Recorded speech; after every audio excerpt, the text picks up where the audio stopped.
see what I'm eating. I guess. Oh, this isn't for now, but this is for post training. Shout out to Chris's dad, got me this. This is the elk.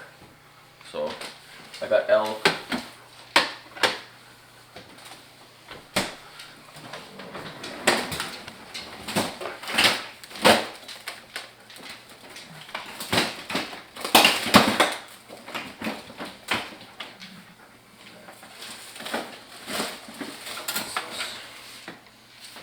Most burger. There's nothing going down in there, but yeah, like to eat a lot of wild game during camp. So before I train, this is my recipe.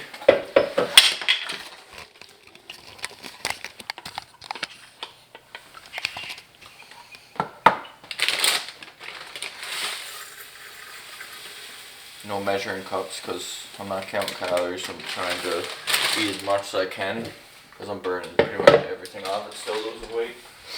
Just when you're training so much.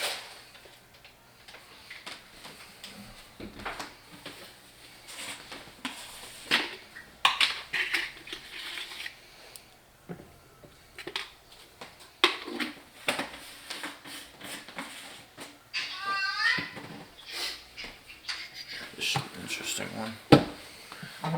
These are good.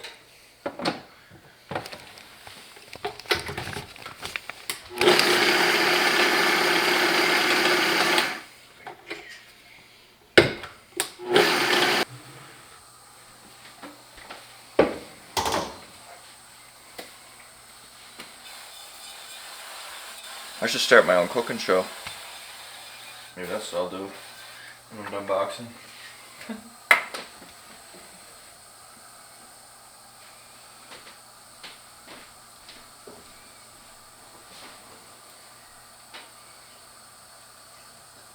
Yeah, so I like to eat like usually about an hour and a half before I train. That way, like, I'm all carbed up and stuff. Carb storages are full, or whatever you call them, glycogen.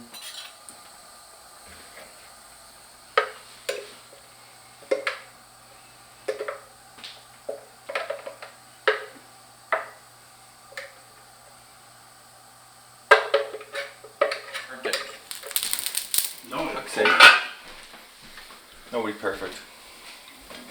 The other side would look better. There we go. That don't look too bad. This is what we do.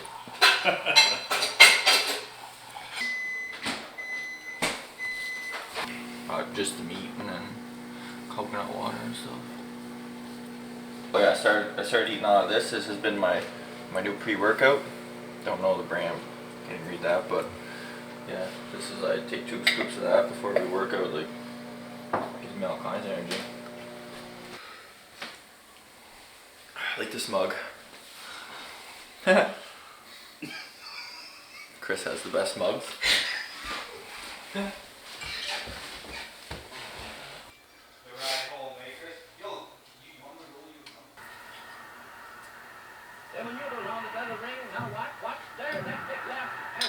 Where's that left hook?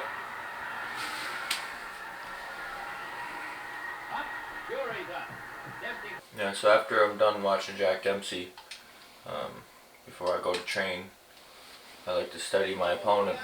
So I'm just looking for a few things that this guy, you know, I mean, I can look at all the things he does well. Like that right uppercut, obviously, but you know, he's a sharp fighter and stuff. But I look for certain mistakes he makes.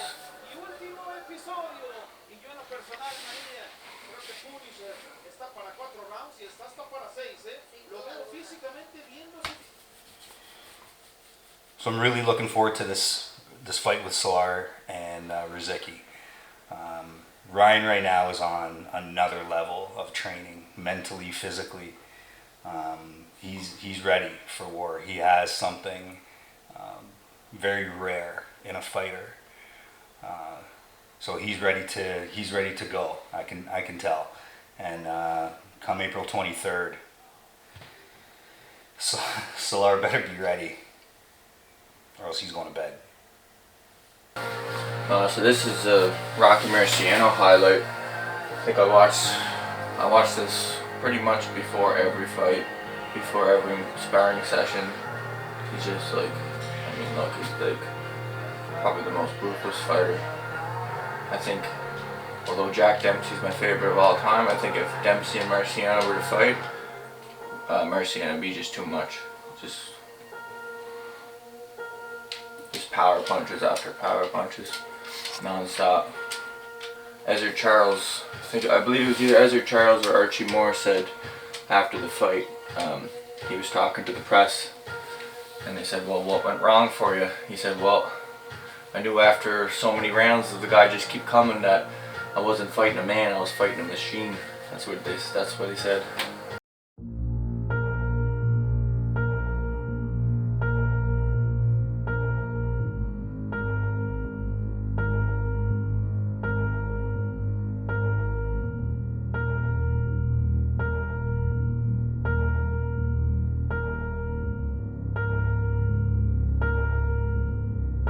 The hills I sprint are just up here, I'll show you. I call them Hell Hills.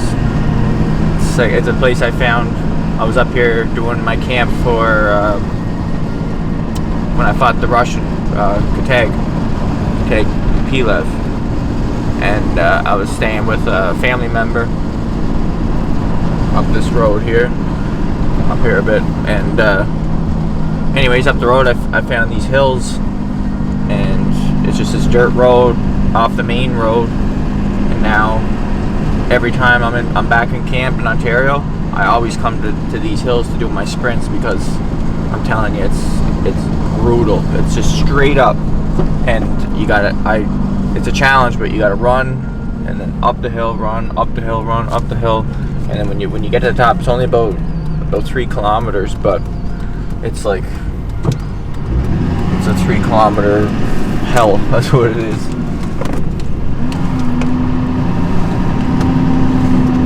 But so a crazy story about, I think it was about 2 weeks out from the fight with the Russian, which we all know was probably my craziest fight I've ever been in the ring anyway. I like kind of hit a mental wall. I think I was training extremely hard. Things in life weren't going so great. So like, and I've always battled, but actually there's a house I'm staying there. But anyways, I always battled mentally. It's just thing I've always had, depression and stuff since I've been very young.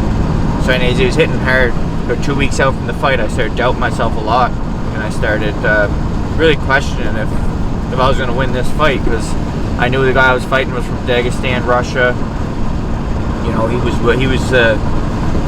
a serious guy, and I was just questioning if I had enough to beat him, if I had enough heart. Like, you know, I always say I got the heart, but it was just, for whatever reason at that time, I was just really down on myself, and then I ended up overtraining extremely hard. So Stevie recognized it. We had some pretty rough days in the gym, and I got beat up pretty bad in sparring a couple times. And Stevie said, "You know what, Ryan? We're 2 weeks out from the fight. You're overtrained. I want you to take a week off." He said, "You're not going to lose anything. You need this week to recover, get yourself back." So for about a week, I just kind of chilled and tried to mentally get myself back together. And then once the week was up, I remember it was in the middle of the night. It was probably around 2 a.m. I woke up out of bed.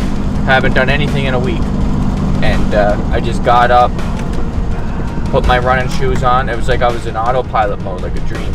And I jogged right down this road, and it was pitch black dark. And then I made the turn up here like this, and here it is.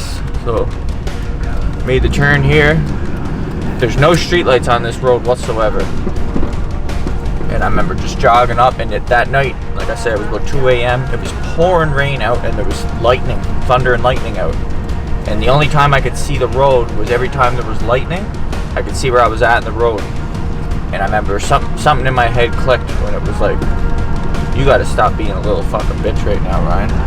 You gotta, you know, you gotta bite down, you gotta run. Like, if you want to beat this freaking Russian guy who's coming to kill you, you gotta start sprinting right now. So I just started sprinting, and nowhere to lie, I started sprinting about 100 yards back, straight, and I did not stop. I mean, full blast until I got to the pavement, which is about 3 kilometers. I sprinted like a maniac for 3 kilometers, and like my mind was completely blank. And I remember when I hit the concrete, stopping, and I took a deep breath, and like nothing, wasn't even breathing heavy. I knew right there I tapped into something. Like, it was something weird. And it's funny because around that time was when I really started like talking about the bruiser and this alter ego, and this alter ego that I had. And I remember thinking to myself that night, 2 a.m. out there in the middle of the pitch black dark during the thunder rainstorm, just sprinting 3 kilometers. I said, and not even being tired, I said to myself, yeah, I really do got an alter ego, and I found him that night. And then a week later, I was in that war, and it came out again.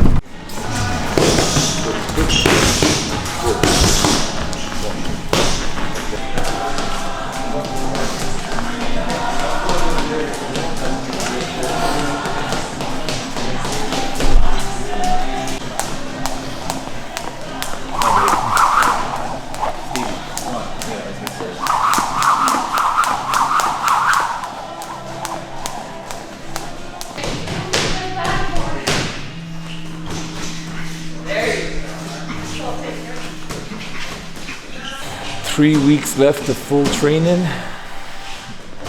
I wouldn't say a little ahead of schedule, but we're definitely on schedule. Sparring's been going really well. He's learning the things he needs to learn in sparring, the mistakes he needs to learn about now, he's making now, so we don't make them on the night of the fight. Had a really good mixture of sparring partners, good heights for Salar, good speed, different national champions, 81 kg, 91 kg, some heavyweights who have won some provincial tournaments. Overall, it's been going really good. Obviously, he's got a few marks on his face, so it hasn't been going so good where he's not learning his lessons, right? And that's the most important thing. You want to make all the mistakes in camp. You want to make every mistake, and so that it's in your mind and you're aware of it. I hate when you go through sparring sessions, you go through camp where you don't make mistakes. That freaks me out more than anything. Make your mistakes in the gym so you're reminded of it constantly. So you go into the night of the fight and he's set.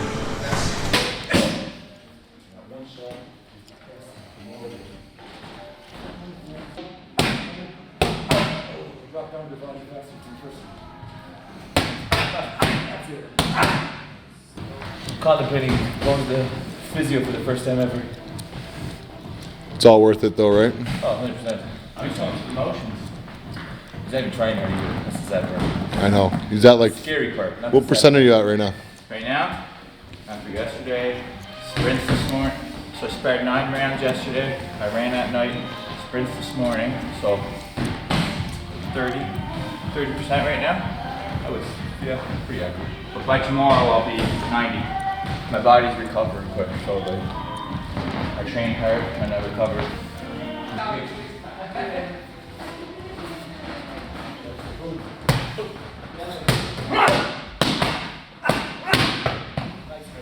Training camp's been going really well for him. I've had the pleasure of training him times here, running him through brag drills, and every time I think he's at his best, a new Ryan comes in. It's just so exciting to see him. Being a fighter myself, like, it's teaching me a lot of things, so it's cool to watch. I can't wait for this fight.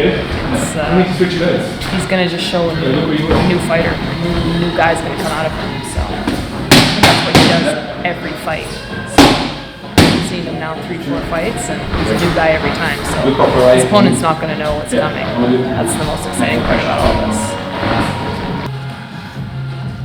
Is it a mental thing? That's a mental thing. Every time I start like thinking about shit, like there was one day for my most recent day was one of the sparring days we had, maybe last week or something. I couldn't decide what gloves I wanted to wear, and I was like, should I wear the stallion gloves or the winning gloves? I feel like if I wear these, they might fall off my hands a little bit. Or maybe I could do more damage than these ones. And I started thinking about it, and I remember what I used to think to myself all the time. Like, if you broke both my legs, put me in a room, lock me in a room, starve me for 15 days, I'd still get up and fight someone. So what the fuck does it matter? Like gloves, mouthpiece, gear, do your shoes fit? Like, does your foul protector fit you properly? Is the ring too big? Is the ring too small? You know, all that shit's irrelevant. If you're a fighter, you just gotta get up and fucking fight. No matter what state you're in. Bad. Oh, I gotta get in shape.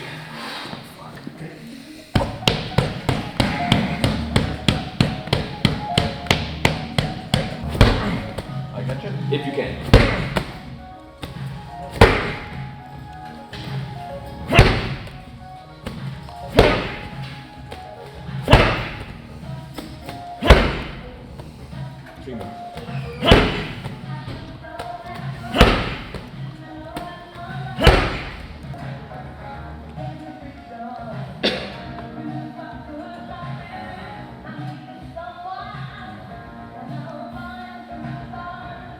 You know, I don't want anyone taking unnecessary punishment.